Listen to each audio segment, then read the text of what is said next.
जय हिंद दोस्तों, मैं हूं अनूप और आप सब लोग देख रहे हैं ग्लोबल कॉन्फ्लिक्ट हिंदी। दोस्तों, आप सब लोगों को पता ही होगा कि भारत की तरफ से काफी तेज रफ्तार में अपने ड्रोन के फ्लीट को मजबूत किया जा रहा है और दोस्तों इसके लिए हाल फिलहाल में कई सारे अलग अलग टाइप के ड्रोनों को भी खरीदा गया है। रिपोर्ट के मुताबिक भारत करीबन 2000 से अधिक ड्रोनों को हाल फिलहाल में ही परचेस कर चुका है और इनमें से ज्यादातर ड्रोन स्वदेशी ड्रोन है। पर अभी भी बड़े आकार के ड्रोन मतलब मीडियम ऑल्टीट्यूड लॉन्ग एंड्योरेंस और हाई ऑल्टीट्यूड लॉन्ग एंड्योरेंस श्रेणी के ड्रोनों को लेकर भारत को काफी अधिक काम करना है। पर दोस्तों अब बताया जा रहा है कि भारत के लिए ड्रोनों के मामले में आने वाले समय में बहुत बड़ा सफलता मिलने वाला है, क्योंकि ड्रोन में सुपर पावर कहे जाने वाले इजराइल और यूनाइटेड अरब अमीरात की तरफ से भारत को सुपर ड्रोनों को निर्माण करने को लेकर मदद किया जाएगा। दोस्तों आज के इस वीडियो में आप लोगों को बताऊंगा कि अमेरिका और इजराइल भारत को कौन से टाइप के ड्रोनों को निर्माण करने के लिए मदद करना चाहता है और इससे कैसे भारत को फायदा होगा। तो डिटेल में जानने के लिए वीडियो के आखिर तक बने रहिए और चैनल को सब्सक्राइब और वीडियो को लाइक जरूर कीजिए। दोस्तों आप सब लोगों को पता होगा कि भारत की तरफ से तापस श्रेणी के ड्रोन और आर्चर श्रेणी के ड्रोन मतलब रुस्तम श्रेणी के रुस्तम 1 और रुस्तम 2 के डेवलपमेंट के साथ साथ अब हाई ऑल्टीट्यूड लॉन्ग एंड्योरेंस श्रेणी के ड्रोनों के ऊपर भी काम किया जा रहा है। और इसका एक सबूत पिछले साल अक्टूबर महीने में गुजरात के शहर गांधीनगर में आयोजित डिफेंस एक्सपो 2022 के दरमियान दिया गया था, जब हिंदुस्तान एरोनॉटिक्स लिमिटेड की तरफ से एक हाई ऑल्टीट्यूड लॉन्ग एंड्योरेंस श्रेणी के ड्रोन के मॉडल को शोकेस किया गया था। बेसिकली दोस्तों इस मॉडल को देखते हुए ये पता चल रहा है कि जो ड्रोन है ये असल में double boom twin tail design का होगा, जो काफी हद तक इजरायली कंपनी IAI के हेरॉन टीपी ड्रोनों के ही एक रिजेंबल है। पर दोस्तों हाल ही में भारत के ऐसे हाई ऑल्टीट्यूड लॉन्ग एंड्योरेंस श्रेणी के ड्रोनों को डेवलप करने को लेके हिंदुस्तान एरोनॉटिक्स लिमिटेड के चेयरमैन और मैनेजिंग डायरेक्टर डॉक्टर CV अनंत कृष्णन की तरफ से एक बड़ा खुलासा किया गया। उनके तरफ से CNBC 18 को एक इंटरव्यू देते हुए खुलासा किया गया है कि हिंदुस्तान एरोनॉटिक्स लिमिटेड और Israeli company Israeli aerospace industry फिलहाल हाई ऑल्टीट्यूड लॉन्ग एंड्योरेंस श्रेणी के ड्रोनों को डेवलप करने को लेकर बातचीत कर रहा है। और इस तरीके के ड्रोन असल में दोनों देशों के ही टेक्नोलॉजी का एक कॉम्बिनेशन होगा। मतलब ऐसे ड्रोन में जहां तक भारत का टेक्नोलॉजी है, मतलब भारत की तरफ से अब तक जितने टेक्नोलॉजी का डेवलपमेंट किया गया है उसका तो इस्तेमाल होगा ही, साथ में जो टेक्नोलॉजी भारत के पास नहीं है उसके रूप में यहाँ पे इजरायली टेक्नोलॉजी का इस्तेमाल किया जाएगा। दोस्तों इस तरीके के कोऑपरेशन को आप भारत के ही जो हाई ऑल्टीट्यूड लॉन्ग एंड्योरेंस श्रेणी के अनमैन एरियल व्हीकल के डेवलपमेंट प्रोजेक्ट है उसमें इजराइल की मदद के रूप में देख सकते हैं। दूसरी तरफ आपके जानकारी के लिए बता दूं कि भारत के जो हाई ऑल्टीट्यूड लॉन्ग एंड्योरेंस श्रेणी के ड्रोनों के प्रोजेक्ट है इसे जहां पे काफी हद तक इजरायली हेरॉन टीपी ड्रोनों के साथ कंपेयर किया जा रहा है, तो वहीं पे आपको ये भी जान रखना चाहिए कि इंडियन आर्म फोर्सेस में हाल फिलहाल में ही Heron TP unmanned aerial vehicle को शामिल किया गया है। हेरॉन टीपी असल में हाई ऑल्टीट्यूड लॉन्ग एंड्योरेंस श्रेणी का ड्रोन नहीं है, बल्कि एक मीडियम ऑल्टीट्यूड श्रेणी का ड्रोन है और हथियारों से लैस है। रिपोर्ट में यह भी दावा किया जा रहा है कि एक बार इजराइल के साथ सभी बातचीत को संपूर्ण कर लेने के बाद भारत की तरफ से हाई ऑल्टीट्यूड लॉन्ग एंड्योरेंस श्रेणी के ड्रोनों के डेवलपमेंट को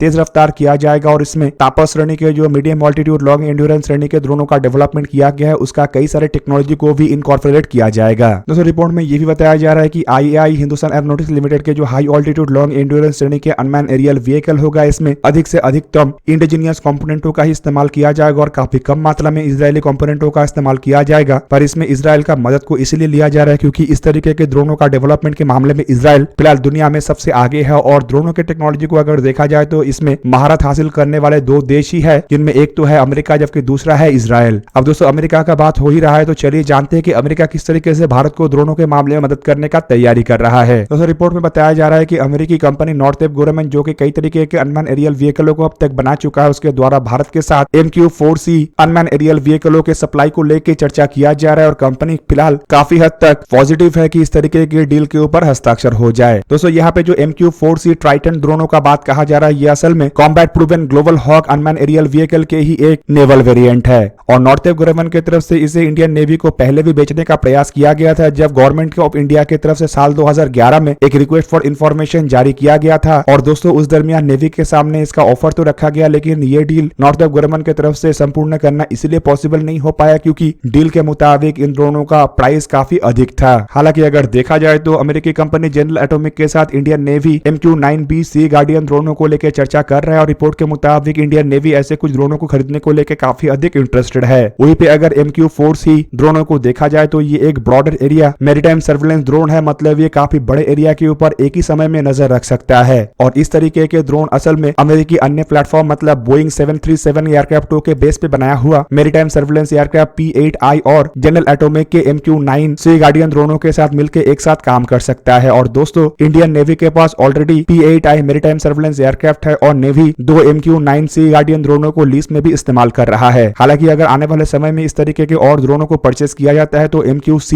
इन सभी हथियारों की क्षमता को और वृद्धि कर सकेगा। दोस्तों समुद्र के ऊपर सर्वेलेंस के लिए सबसे परफेक्ट ड्रोन के रूप में MQ-4C को ही देखा जाता है, क्योंकि ये लगातार 36 आवर तक उड़ान भर सकता है और उसमें 360 डिग्री कवरेज वाला active electronically scan array radar का इस्तेमाल किया गया है, जो 2D स्कैनिंग भी कर सकता है और बहुत बड़े एरिया को एक साथ कवर कर सकता है। इस तरीके का जो ड्रोन है इसे एक बहुत ही बेहतरीन टैक्टिकल प्लेटफॉर्म के रूप में देखा जाता है। और दोस्तों ये जो ड्रोन है ये अमेरिका के अलावा ऑस्ट्रेलिया जैसे देशों की तरफ से भी इस्तेमाल किया जा रहा है, जबकि इसके जो पुराने वेरिएंट ग्लोबल हॉक है ये कई सारे देश इस्तेमाल कर रहा है। दोस्तों MQ-4C ट्राइटन ड्रोनों को अगर देखा जाए तो इसे ऑपरेट करने के लिए जमीन में कम से कम 4 ऑपरेटरों का आवश्यकता होता है। दोस्तों ये ड्रोन लगभग एक एयरक्राफ्ट के ही आकार का है और इसका लंबाई करीबन 15.5 मीटर मतलब 47 फीट 7 इंच और विंग स्पैन करीबन 39.9 मीटर मतलब 130 फीट 11 इंच है। ड्रोन का हाइट 4.6 मीटर मतलब 15 फीट 5 इंच है। तो वहीं पे इसके एम्प्टी वेट करीब 6781 किलोग्राम के आसपास है। इसका ग्रॉस वेट 14,630 किलोग्राम है और दोस्तों ये करीब 3200 पाउंड के पेलोड को कैरी कर सकता है। ड्रोन में एक रोल्स रॉयस के AE3007 टर्बोफैन इंजन का इस्तेमाल हुआ है, जिसका क्षमता करीब 28.89 से लेकर 39.66 किलो न्यूटन है।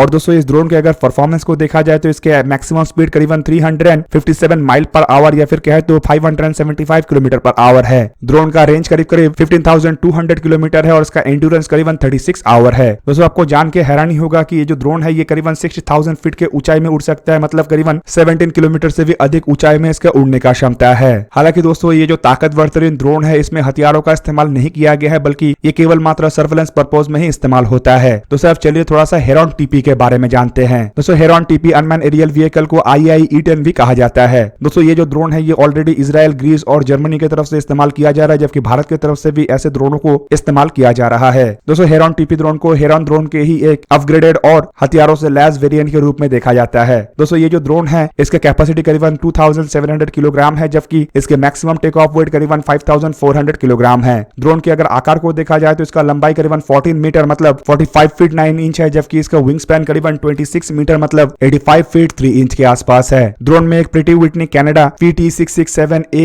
इंजन का इस्तेमाल किया गया, जिसका क्षमता 1200 हॉर्स पावर या फिर कहे तो 900 किलोवाट के आसपास है। ड्रोन के अगर परफॉर्मेंस को देखा जाए तो इसके maximum speed 407 kilometre per hour है, जबकि इसका रेंज करीबन 7400 किलोमीटर के आसपास है। इस ड्रोन के एंड्योरेंस भी करीबन 30 घंटे से अधिक है, मतलब ये भी करीब MQ-4C ट्राइटन ड्रोन के जैसे ही लगातार उड़ान भर सकता है। जबकि अगर ड्रोन के सर्विस सीलिंग को देखा जाए तो ये ट्राइटन ड्रोन के जैसे उतने हाई ऑल्टीट्यूड में नहीं जा सकता है, लेकिन इसका जो ऑल्टीट्यूड क्षमता है वो करीबन 14 किलोमीटर मतलब 46,000 फीट के आसपास है। हालांकि दोस्तों ट्राइटन ड्रोन केवल मात्र सर्वेलेंस के लिए इस्तेमाल होता है, जबकि हेरॉन टीपी हथियारों से लैस हो सकता है और ये हमला करने का क्षमता भी रखता है। पर यहाँ पे जानकारी नहीं दिया गया है कि हेरॉन टीपी में किस तरीके के हथियारों का इस्तेमाल होता है, लेकिन मेरा मानना है कि ये लगभग उन्हीं हथियारों से लैस होगा जो प्रेडेटर ड्रोनों में लगता है, जैसे कि air to air missile, air to ground missile, precision guided bomb और कुछ तरीके के एंटी टैंक गाइडेड मिसाइल। कुल मिलाकर दोस्तों हेरॉन टीपी के बेस पे अगर भारत के द्वारा हाई ऑल्टीट्यूड लॉन्ग एंड्योरेंस श्रेणी के ड्रोन का निर्माण किया जाएगा तो ऑब्वियसली इसकी ऑल्टीट्यूड क्षमता भी अधिक होगा और इसका आकार भी काफी बड़ा होगा और शायद इसके लिए अधिक पावरफुल इंजनों का इस्तेमाल किया जाए, लेकिन अब तक ये खुलासा नहीं किया गया है कि इंजन के रूप में कौन से इंजन का इस्तेमाल किया जाएगा। पर ये दोनों ही ड्रोन जब इंडियन आर्म फोर्सेस में जुड़ेगा तो ऑब्वियसली इंडिया की ताकत में तो बढ़ोतरी होगा, साथ ही साथ इंटरनेशनल स्टेज में भी इंडिया का रुतबा काफी गुना बढ़ेगा।